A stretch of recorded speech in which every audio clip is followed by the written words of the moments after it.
I'm Victoria Fox. I am a community advocate and teaching artist in Battle Creek, Michigan. I co-founded BC Collective and I own Studio M, which is like a dance studio program, and I also help advise equity clubs in Battle Creek. Mother of two, and yeah, I have a lot of hobbies that involve community advocacy and community work in Battle Creek. So what got you started everything with this um BC collective and the equity? How did you get started, or what got into you? So it all started in high school. I started doing like community involvement and involvement in local politics in high school. Hmm. And from there, I saw a lot of things firsthand that I was experiencing growing up, like injustices that my community faced growing up. And it was a solution or like a step towards solution, right? Like getting involved and getting into the conversations and into the action. And then as I grew up and I have kids of my own and I work within Hmm. school systems, I saw more and more stuff that I was like, okay, there's a lot, here. We need all hands on deck. So really just trying to get into more active roles in the community rather than just, the small roles that I was already doing. So that's why I co-founded BC Collective with another friend of mine, Fabian. He and I both believe that this work is only going to be done with like actual movement from real people like us. Like it's going to take more than just like the politicians or the people who are already in power. It's going to take high school students, regular moms and dads, like getting involved in the conversation to create better solutions for our communities.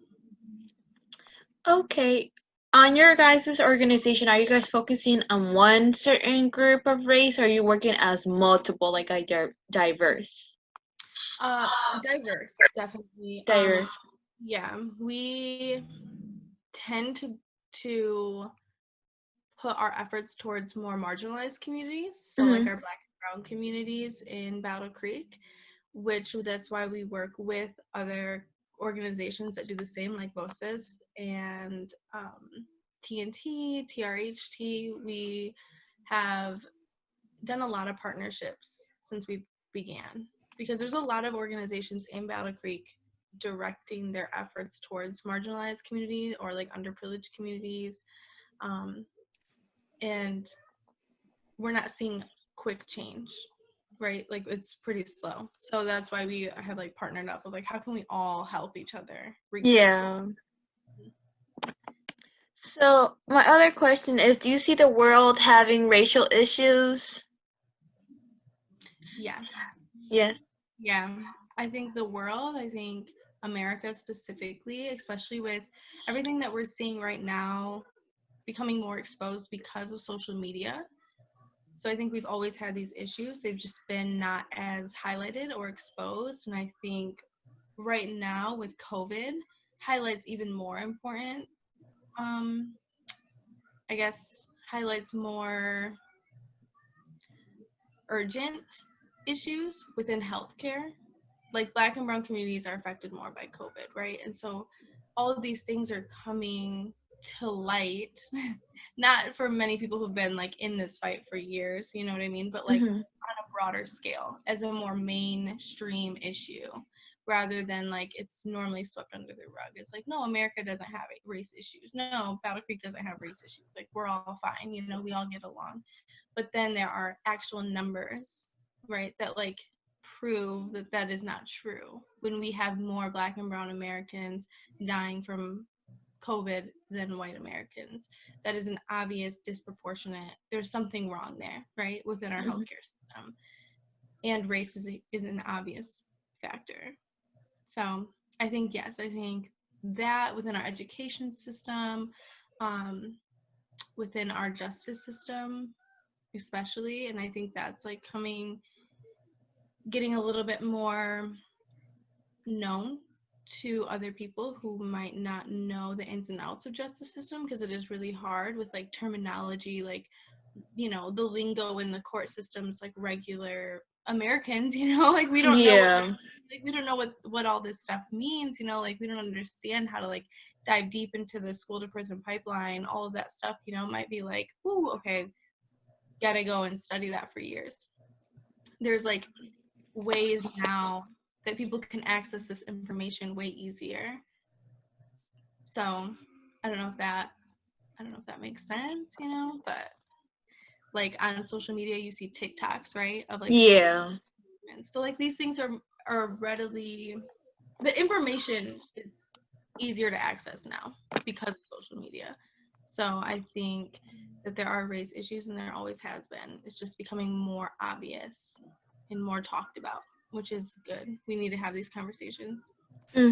So, do you feel like the world is effectively fighting racial inequality? Effectively, Yeah.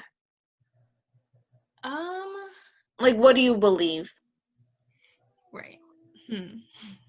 Effectively, I think that we're trying. We're trying. Yeah. I think that there are people trying to do the work. Like I see many people starting conversations in areas they don't have, never had conversations in before, but it takes more than conversation, and it takes more than learning. Like you have to unlearn things as well, and you have to have really hard, like, awakening moments, and like there's a lot of things that we have to dismantle and disrupt to be able to actually effectively fight these issues, right, and solve these issues. So um it's not just having these conversations or having equity training or having racial sensitivity trainings or racial bias trainings. It's actually understanding that these systems that are in place are actually oppressive, and we have to dismantle them and take them away, or else everything you're learning and training will be for nothing. It's just to say, hey, like, I'm equitable, or hey, I'm not, racist. I'm doing anti-racist work. Each one of us can be doing work somewhere, in the effort to dismantle these oppressive systems and the oppressive ways that our communities have been continuing for generations. Yeah. Okay. Like, have you ever seen someone be treated unfairly or been a victim yourself due to racial inequality? Yeah, definitely. So I am fourth generation Mhm. Mexican here, and I myself have experienced a lot, and I have seen my parents experience a lot. I have seen my grandparents experience a lot.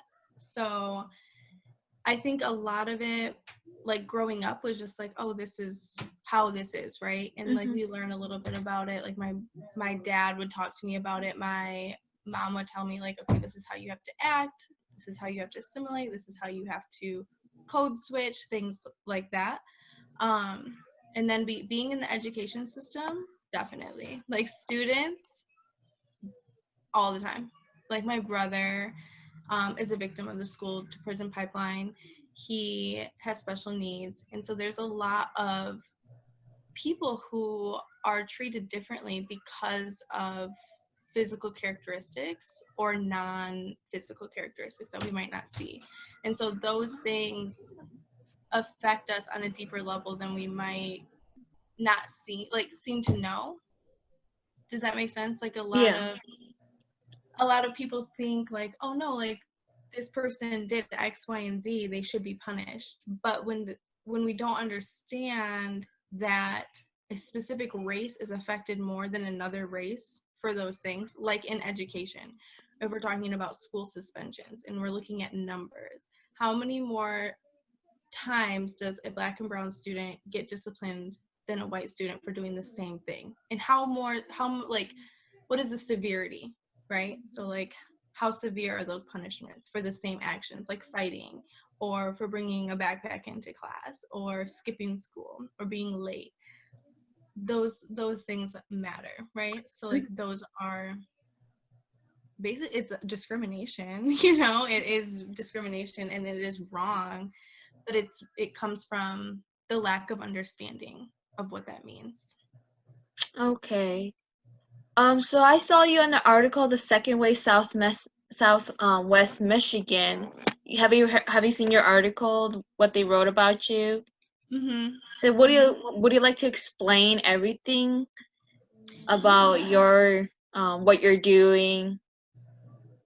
Yeah, for sure. So I started a dance company here in Battle Creek to kind of offer different structured and styled dance classes. Mhm. So during COVID, a lot of us are stuck inside, right? Yeah. And a lot of us are unemployed, and it's hard times for everybody, and that can be really draining on our mental health. And so I started teaching dance again. So I've been teaching dance for years, but I started teaching dance again during COVID outside for families and kids to kind of get people moving Mhm. and to understand that, like, to be able to dance, it doesn't have to be super professional. Like, you don't have to sit and have to be a ballerina. You can dance to music and just have fun too, and like get your body moving with your family or your mom or your grandparents. And so my goal is just to create more inclusive dance classes here in Battle Creek that Mhm. can be offered to anybody despite income or, body size, shape, anything like that. So all my classes are free and donation, so it doesn't steer people away to like, well, Okay. how am I going to come up with $100 a month to pay for my child to take dance classes? And I do like a lot of untraditional teaching. So like if my kids have something they really want to learn, they can come to me and say, hey, I really want to learn this, or hey, can we do this move? Sure, like let's do that move. Like I don't have to be the only teacher. Like we can learn from students, which is like a practice that I put into anything that I'm doing. Mhm. And then also the other part of the article was about BC Collective.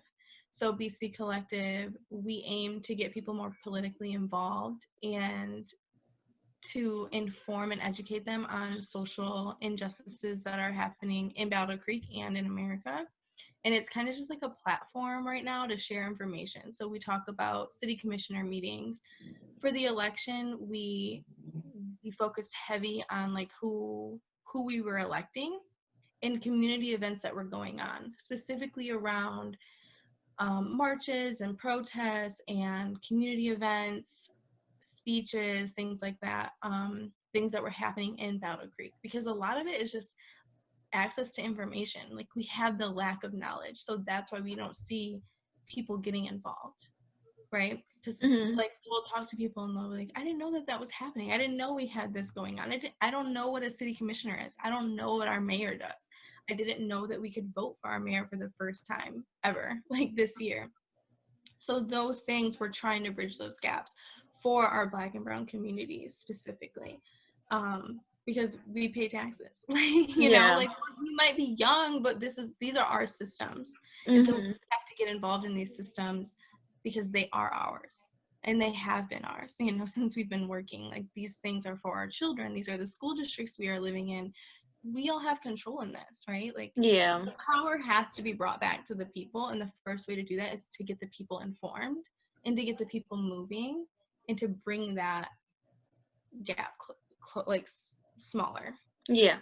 that the people in power and the positions aren't way up here and inaccessible to the people who are like everyday workers, healthcare workers, teachers, students, restaurant workers, whatever it may be. Like we're the people in the system. We're the one keeping this country moving, not like not our president. Yes, our president, but like not the people who are like in the 1%, right? So like we have to like distribute that power, and the first way to do that is to just keep educating and informing and to get involved and to get other people involved in the way that they can.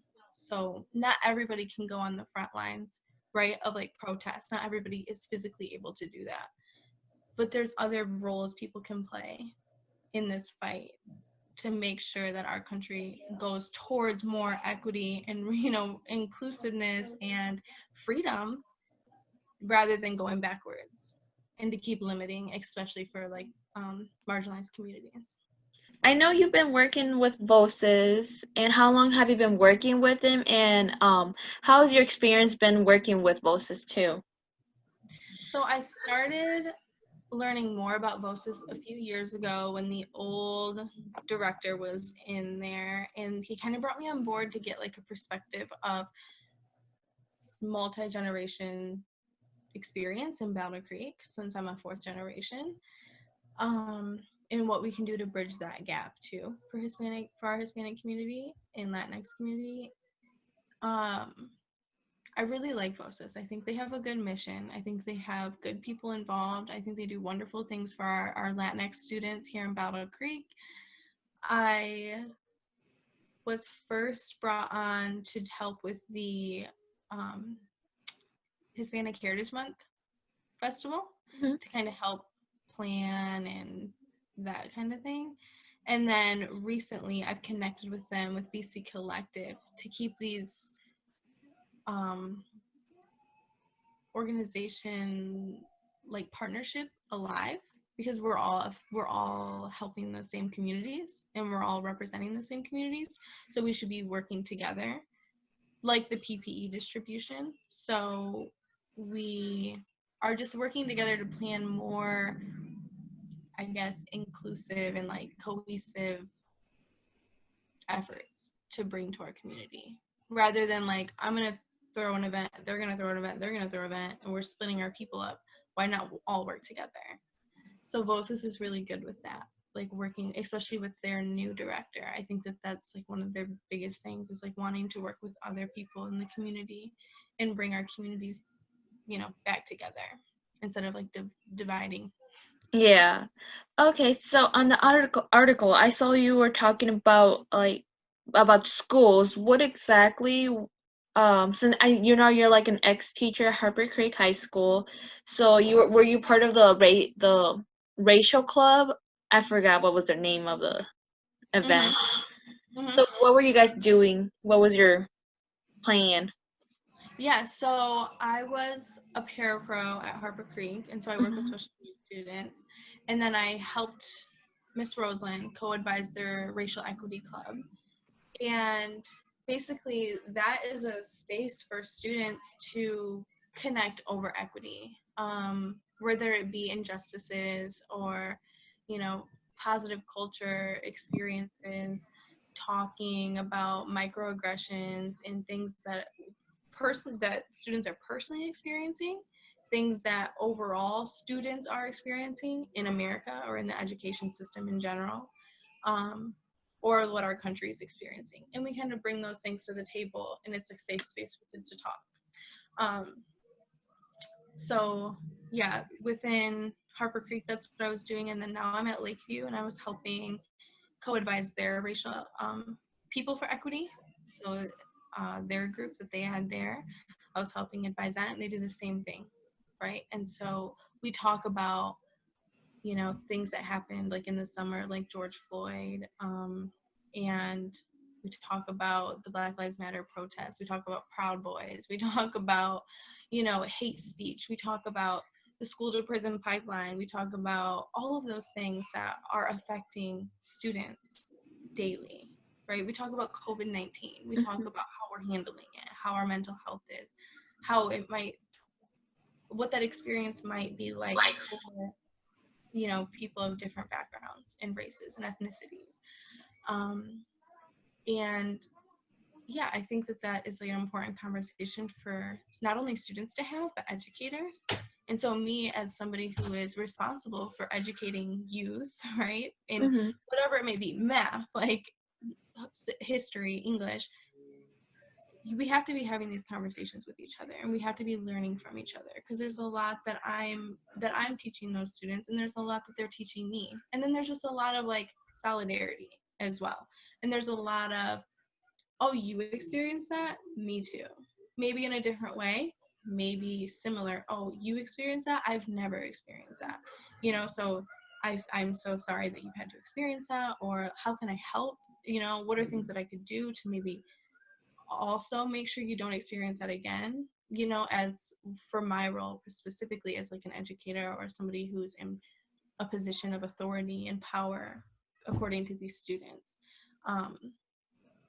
Things of that nature, and we talk about those. Like Harper Creek is doing like a video series of microaggressions, and so they talk about like how people ask, where are you from, and they were like, well, you know, I mean, maybe I was born here, maybe I wasn't, but like, why do you have to ask? Why is it so important for people to ask? And we talk about those microaggressions because a lot of people don't understand that those cultural differences, you know, because they're not exposed to those things, or one, they just don't care. And then those are the lines that we talk about of like people crossing, and those shape our experiences in education or in every single day.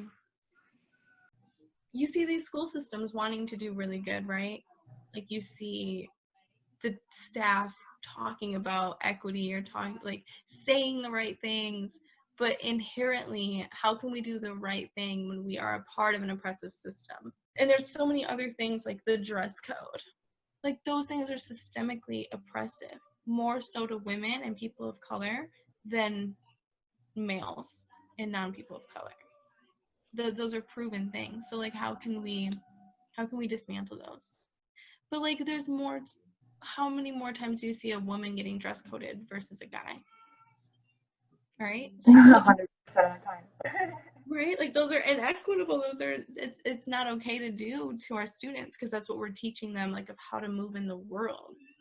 When in reality, we could change how we move in the world after school if we fix these things in school. You know? And like I feel like a lot of schools brush things under the rug because they don't want to admit that they have issues in their schools, because we're competing, especially Battle Creek. We're such a small city. We have more than 3. We have like 5 school districts. We have Harbor Creek, Penfield, Lakeview, St. Phil, Battle Creek Central, and then I think there might be a couple like smaller ones like Catholic schools or something like that. But they're competing for such a small number of kids. And the way that our school system started was because of segregation in Battle Creek, was because of racial segregation and income segregation. So until we are willing to admit that our school systems are set up based on inequitable practices of segregation and tensions within our city, we're not going to be able to solve anything going on within our school systems. If you could give one piece of advice to your students, what would it be? Yes, thank you. Sorry, I don't know why I couldn't hear you, but I could hear you perfectly fine. Yeah, well, I was gonna ask that question too. So. Okay. Okay. Oh my goodness. One piece of advice? Yes. I guess like my one piece of advice for anybody, especially students, is a body in motion stays in motion. Same thing with your mind. So like as you're moving through doing this work, keep continuing it. And like keep pushing forward, because you will just keep pushing forward no matter what you're doing, right? So whether it's college, maybe it's trade school, maybe it's like you want to go a different route in anything, with whether you're learning something, experiencing something, any of that, like just expand yourself and keep pushing forward and stay moving in the direction that you are supposed to be going in, that you feel is right? And it's okay to change directions as well, but like as long as you keep moving, don't let your don't let your passions fall short. You know, don't do a disservice to yourself. Like always follow your heart.